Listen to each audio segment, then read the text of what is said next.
시청자 여러분 안녕하십니까? 뉴스온 시작합니다. 코로나 확진자 수 증가로 임시 선별검사소 운영을 재개합니다. 마포구가 지역사회 안심선 지키기 지원 사업을 위한 업무 협약을 체결했습니다. 대전시가 도시를 더욱 아름답고 품격 있게 만들어주는 우수 건축물을 찾습니다. 충청북도 청년 월세 한시 특별 지원 사업이 시행됩니다. 한빛 원전 4호기 보수공사가 오는 10월 말까지 진행됩니다. 코로나19 확진자 수가 10만 명대를 기록하던 지난 4월 수준으로 다시 급증하고 있습니다. 시도 방역당국은 거리두기 해제 전 수준으로 위중증 병상을 확대하는 한편 임시선별검사소 운영 재개에 들어가는 등 방역 고삐를 바짝 쥐고 있는데요. 하지만 정부의 방역 지침이 선언적 수준에 그치면서 코로나19 대응은 문재인 정부가 더 잘했다는 지적까지 나옵니다. 코로나19에 따른 사회적 거리두기가 전면 해제된 지난 4월. 일평균 10만 명대를 기록하던 신규 확진자 수는 이후 5만 명 아래로 급감하기 시작했습니다. 지난 6월엔 8천 명대까지 떨어졌습니다. 하지만 7월 들어 4만 명대로 훌쩍 올라서더니 이번 달 들어 벌써 10만 명대에 육박하고 있습니다. 다시 거리두기 해제 전으로 돌아가는 모양새입니다. 광주와 전남의 코로나19 일일 확진자 수도 연일 3천 명대를 기록하며 증가세를 이어가고 있습니다. 그 뒤로는 딱 끊어져 버려. 다 장사한 사람들 있잖아, 상인들만. 3시, 4시 되면 이제 땡강땡강 이제 치고 가지. 그렇게 됐어요, 실정이.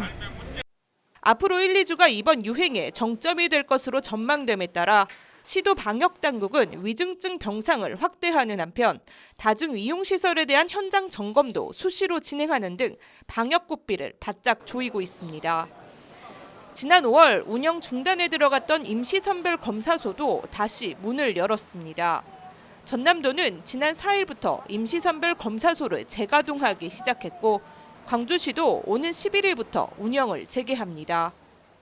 데이터와 근거를 분석해서 각종 위험과 효과에 대한 충분한 설명이 있어야 되고 이해에 기반해서 선택을 할 수 있는 자율성을 보장하도록 국민과 소통해야 됩니다.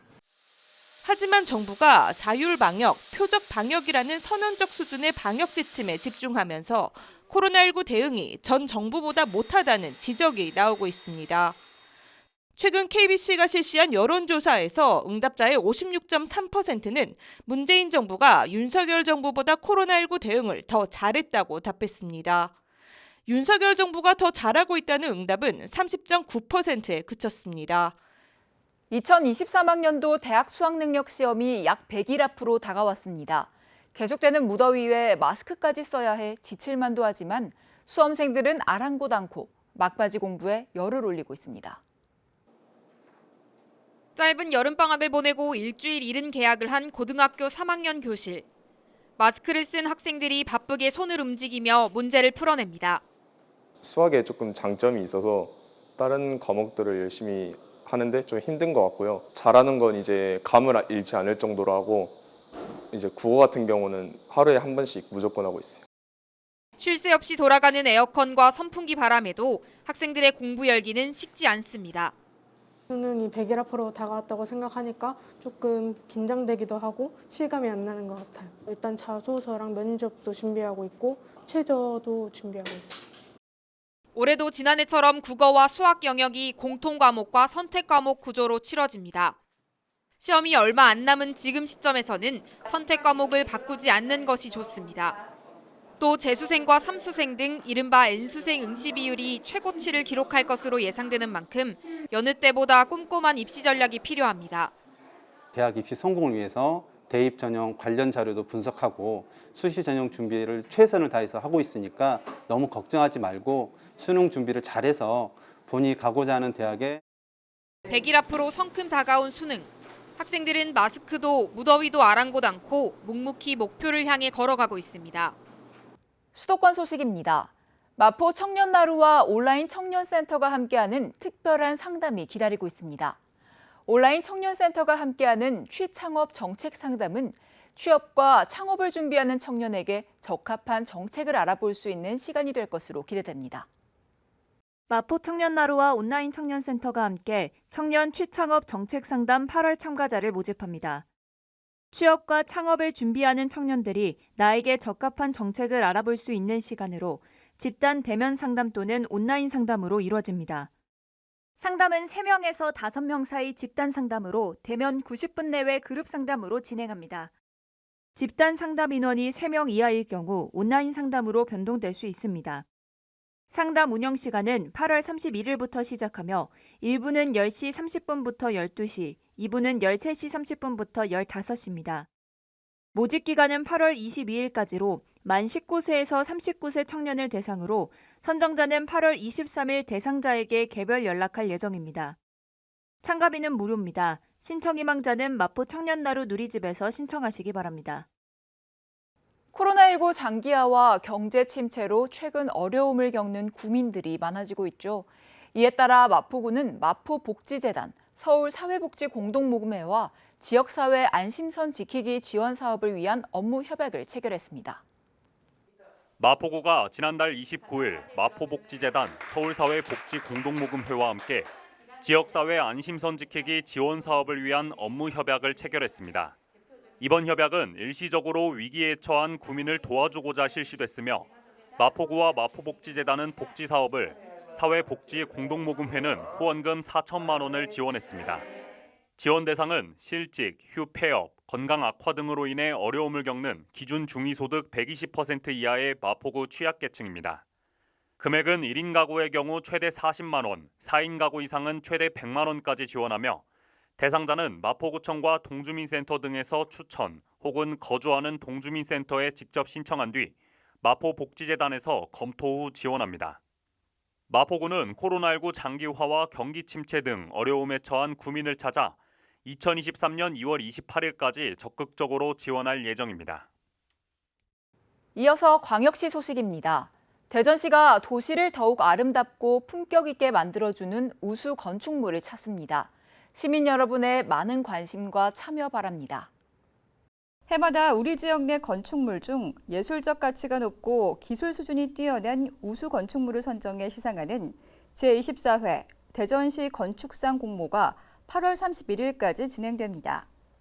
이번 공모전 응모 대상은 2022년 8월 기준 3년 이내 사용 승인을 받은 건축물로 대전시에 위치한 민간 건축물 또는 공공 건축물이며 응모 접수는 대전시 주택정책과로 직접 제출하거나 우편으로도 가능합니다.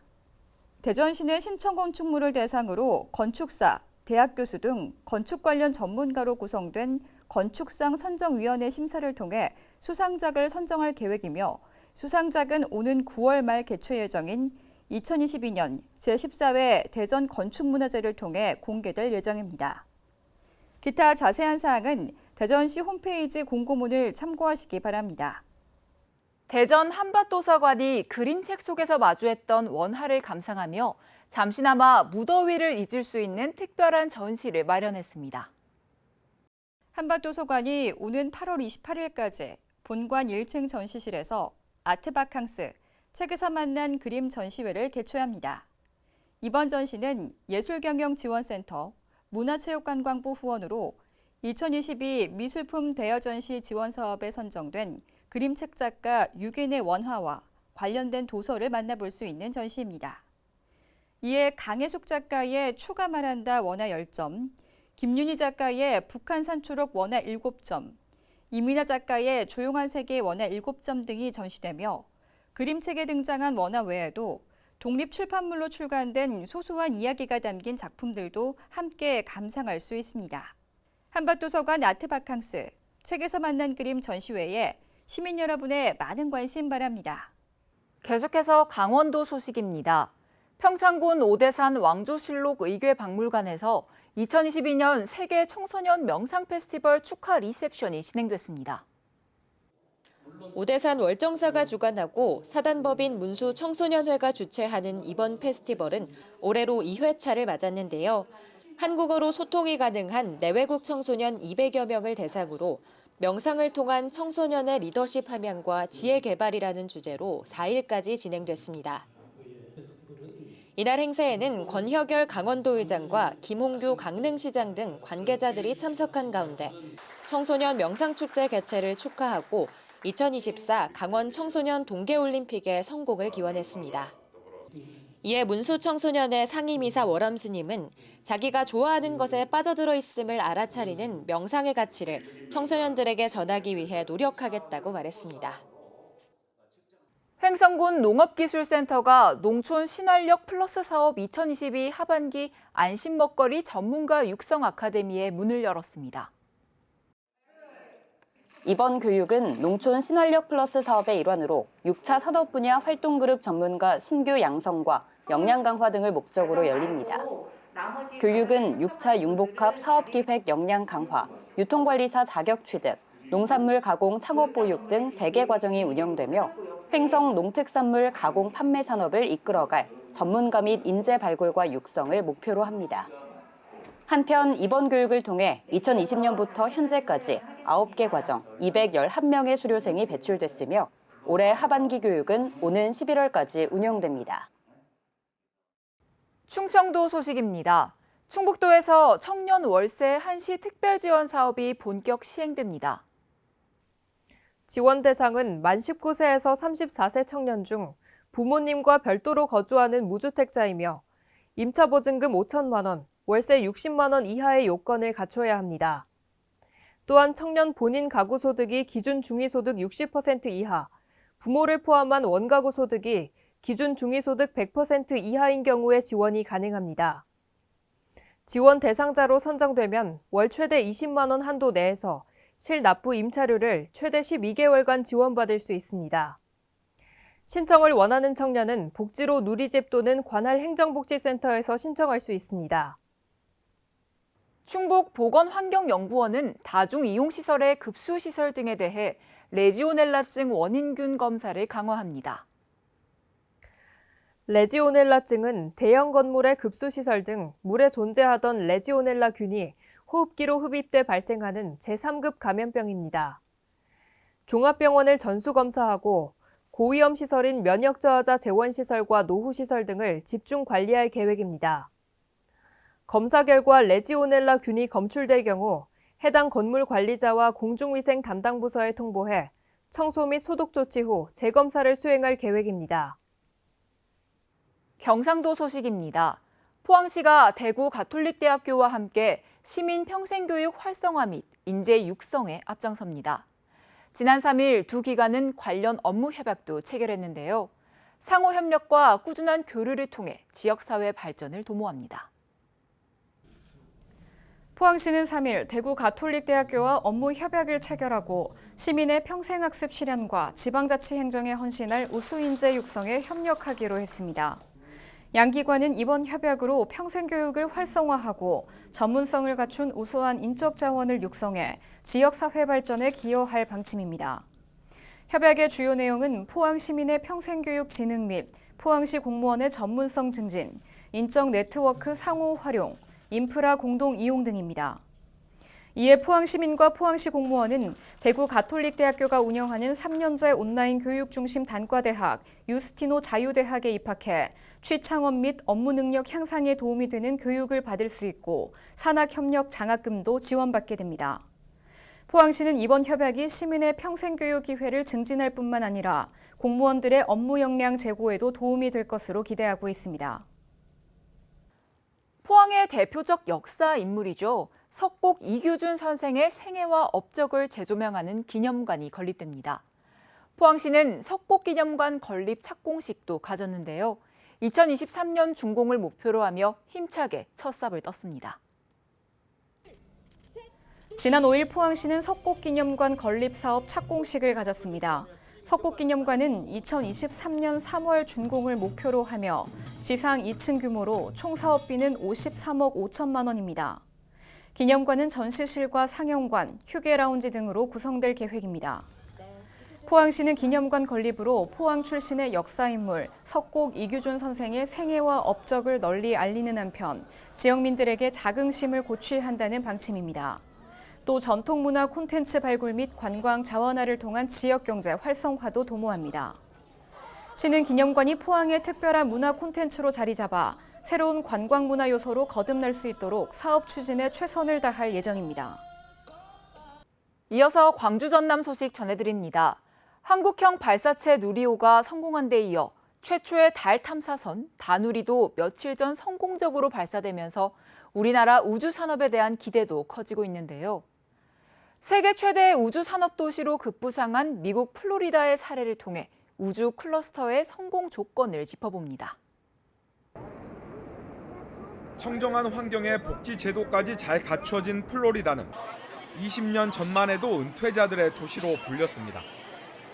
하지만 이제는 세계 최대의 첨단 우주 산업 도시로 타이틀을 바꿔달았습니다. 스페이스 X와 같은 초대형 기업을 비롯한 항공 우주 기업은 올해 기준 16,000여 개, 종사자 수만 무려 15만 명입니다. 비결은 무엇일까? 플로리다주의 우주 산업 정책을 총괄하는 플로리다 우주청입니다. 우주청의 가장 큰 역할은 기업을 유치하는 일입니다. 기업의 성장 가능성을 심사해 선정한 기업에게는 공장 등의 건립비 50%를 지원하고 건물과 토지까지 제공합니다. 일반인 우주여행을 시도하고 있는 블루 오리진의 공장 건물도 우주청 소유입니다.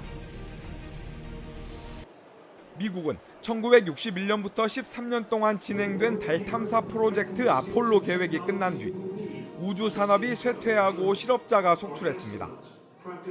국가 주도 사업의 불확실성과 한계를 극복하기 위한 민간 기업의 우주 산업 참여 확대가 플로리다 우주청의 출범 이유이기도 합니다. Big bureaucracies, and they are very risk averse. The more we rely on the commercial sector, the more quickly we'll get to our destinations, the more it will, especially when you have competition. 플로리다주의 민간 기업 유치 전략은 성공했고 그 결과 우주 로켓 발사수는 지난 2019년 16회에서 올해는 60회가량으로 4배나 급증했습니다. 정부에서 민간으로 우주 산업의 중심을 옮기는 이른바 뉴스페이스 정책은 우리 정부의 방향과도 일치합니다. 민간이 어떤 우주 역량을 가지고 우리나라에서 우주 산업을 크게 일으키고 정부에서는 기술적인 수준이 높은 우주의 어떤 연구를 추진하는 것이 필요하다고 생각합니다.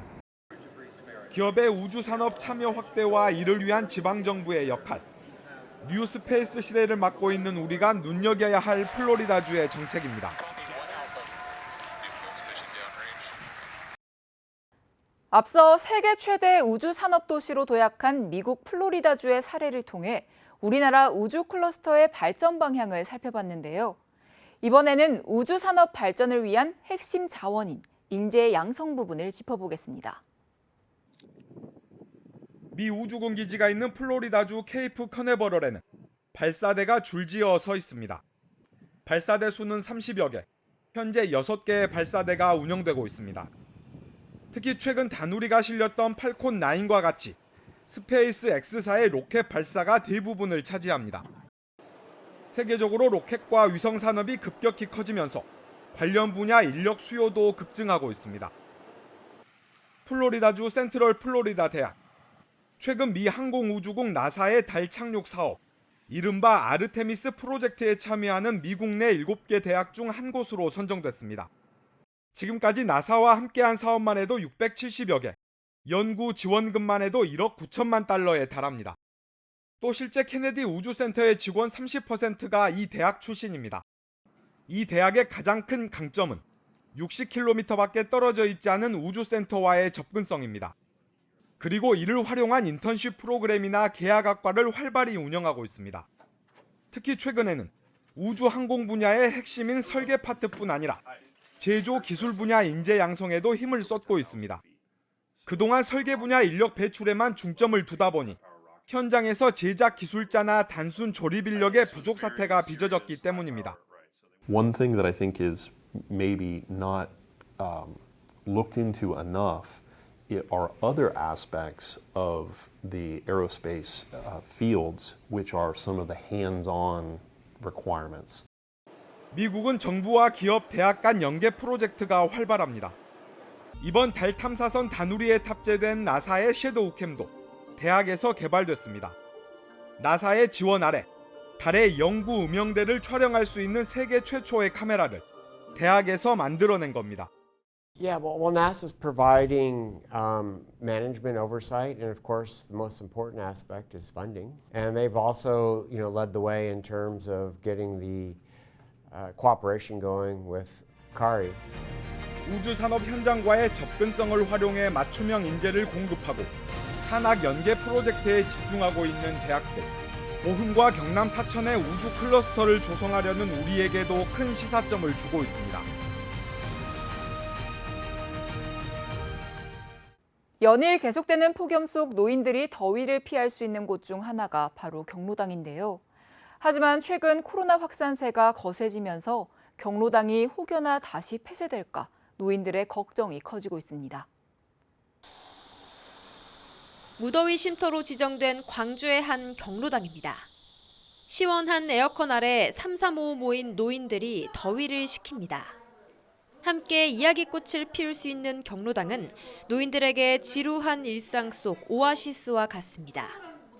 너무 기쁘고 좋고 안 만나면은 하루만 안 나오면 서로 왜 안 나오냐고 만나면 좋고 재미지게 핫도치고 웃고 장난하고 재밌어요. 현재 광주에 있는 경로당 수는 1,350여 개. 코로나19 여파로 오랜 시간 문을 닫았다가 지난 4월부터 운영이 전면 재개됐습니다. 하지만 최근 코로나 재확산이 시작되면서 노인들은 어렵게 되찾은 일상을 또 잃어버릴까 걱정이 이만저만이 아닙니다. 특히 요즘 같은 폭염 속에서 경로당까지 문을 닫으면 더위를 피할 곳도 마땅치 않아 우려가 큽니다. 우울증도 생길 수 있고 답답하고 또 사람들이 이렇게 마음이 좁아지고 불안, 처져, 긴장감이 또 많이 있어요. 또 서로 이렇게 서로 조심하고 이렇게 그렇기 때문에 문을 닫지 않았으면 좋겠어요. 광주시와 각 자치구는 경로당에 대한 수요가 많은 만큼 폐쇄 계획은 아직 없다는 입장입니다. 다만 확진자가 늘어나고 있는 만큼 시설 내 식사를 엄격히 제한하는 등 방역에 다시 고삐를 쥐고 있습니다. 한빛 원전 4호기가 안전성 문제로 가동이 중단된 지 5년이 지났습니다. 원전 내부의 콘크리트에서 140개의 틈이 발견되면서 가동이 중단된 건데 오는 10월 말까지 보수공사가 진행될 예정입니다. 공사가 마무리되면 올해 안에 재가동될 것으로 보입니다. 5년째 멈춰있는 한빛 원자력발전소 4호기. 한빛 4호기의 콘크리트 벽에 수많은 틈인 공극이 발견되면서 가동이 중단된 상태입니다. 지난 2017년 6월 20cm 깊이의 공극이 발견된 것을 시작으로 총 140개의 공극이 발견됐습니다. 깊이 1.5cm부터 최대 157cm 깊이까지 공극의 크기는 다양했습니다. 이후 원자력안전위원회의 조사를 거쳐 원전은 지난달 7일부터 공극을 메우는 작업에 들어갔습니다.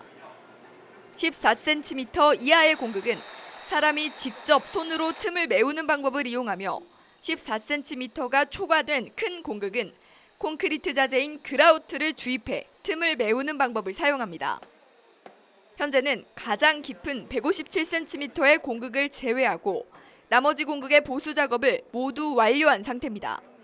앞으로도 한빛 원자력 본부는 공극 보수 과정을 주민 여러분들께 투명하게 공개를 하도록 하겠습니다. 향후에 10월 말까지 공극 보수를 완벽하게 진행을 해서 안전운전에 만전을 기하도록 하겠습니다. 시민단체는 기자회견을 통해 원전의 문제는 부실공사와 부실시공으로 발생했지만 제대로 된 진상조사가 이루어지지 않았다고 주장했습니다. 원안위와 원자력안전기술원은 공극 원인 조사만을 하였다. 이는 부실공사를 눈감아주기 위한 수단에 불과하다. 부실공사에 대한 전반적인 조사를 실시하라. 실시하라. 보수공사가 마무리되면 원전이 재가동될 가능성이 크지만 잃어버린 신뢰를 회복하기까지는 더 오랜 시간이 걸릴 것으로 보입니다. 최근 광주광역시의 아파트 공급의 트렌드가 일반 분양보다 가격이 저렴한 지역 주택 조합으로 바뀌고 있습니다. 광주에 신규 택지 지역이 없는 데다 그동안 대규모 아파트 공급을 떠맡아온 재개발과 재건축 사업이 사실상 마무리 수준으로 접어들었기 때문입니다. 광주광역시 월산동에 지역주택을 추진 중인 한 조합의 모델하우스. 아파트 가격이 많이 올랐다는 분위기에 조금이라도 더 저렴하게 아파트를 구입하기 바라는 수요자들이 몰린 겁니다. 일반 분양은 당첨 확률이 어려운데 지주택은 당첨 확률 일반 그것보다 더 높고, 그리고 지주택의 분양가가 우선 저렴하잖아요. 그래서 더 관심을 갖게 더 보게 됐어요. 광주 지역에서 지역주택 조합이 첫 입주에 성공한 것은 지난 2016년. 이후 꾸준히 성공을 거두면서 지난 2020년에는 5곳 2,800세대, 지난해에는 3곳 1,260세대가 입주에 성공했으며 올해도 5곳 1,980세대가 지역주택을 통해 아파트에 입주합니다. 사업계획 승인을 얻어 광주 지역에서 착공한 사업지는 현재 15곳 7,390세대에 이릅니다. 조합 설립 인가를 받은 곳도 16곳 6,000세대에 달하고 지역주택 27곳은 조합원을 모집 중입니다. 조합원 모집에 성공을 해서 일반 분양으로까지 가는 사례들이 한 해의 공급 물량 중에 한 30%가량 좀 유지해오고 있습니다. 아무래도 이제 2020년 이후에 신축 일반 분양가가 많이 오르다 보니까 좀 상대적으로 조금 성공만 한다면 저렴하게 집을 구매할 수 있는 지역주택조합이 광주 지역 아파트 공급의 새로운 대세로 떠오르고 있는 겁니다. 광주에 신규 택지 지역이 없고 그동안 대규모 아파트 공급을 떠맡아온 재개발과 재건축 사업이 마무리 수순에 들어갔기 때문입니다. 여전히 광주 지역 구도심에는 30년 이상 된 노후 단독주택과 아파트 등 건축물이 8만 6천여 호가 존재합니다. 하지만 도시 재생을 이끌어온 재개발 사업은 조합이 설립된 7곳과 추진이 3곳만 남았고 재건축 조합도 한 곳뿐입니다. 이에 반해 지역주택은 조합이 설립된 곳이 16곳, 조합원을 모집 중인 곳이 27곳에 달합니다. 수도권 집중호우로 자동차 침수 피해가 잇따르는 가운데 전기차는 침수되면 반드시 정비한 후에 충전해야 한다는 권고가 나왔습니다. 한국전기안전공사에 따르면 전기차는 에너지 저장 시스템, 전기모터, 회로 등 많은 부분이 전기 시스템으로 구성되어 있기 때문에 한 번 침수되면 고장과 화재 위험에 노출될 가능성이 높다며 피해 예방 요령을 안내했는데요. 전기차가 물에 잠기면 내부 시스템 오동작과 배터리 전극 사이 합선 등으로 화재 우려가 높아지고 건조 후에도 그 위험성이 남아있기 때문에 가까이 접근하거나 운행하거나 충전하지 않아야 한다고 설명했습니다. 이 때문에 침수된 전기차는 완전히 건조되더라도 견인차로 안전한 장소로 옮겨 전문가 정비를 받아야 한다는 점 참고하시기 바랍니다. 이상 뉴스 마칩니다. 함께해 주신 여러분 고맙습니다.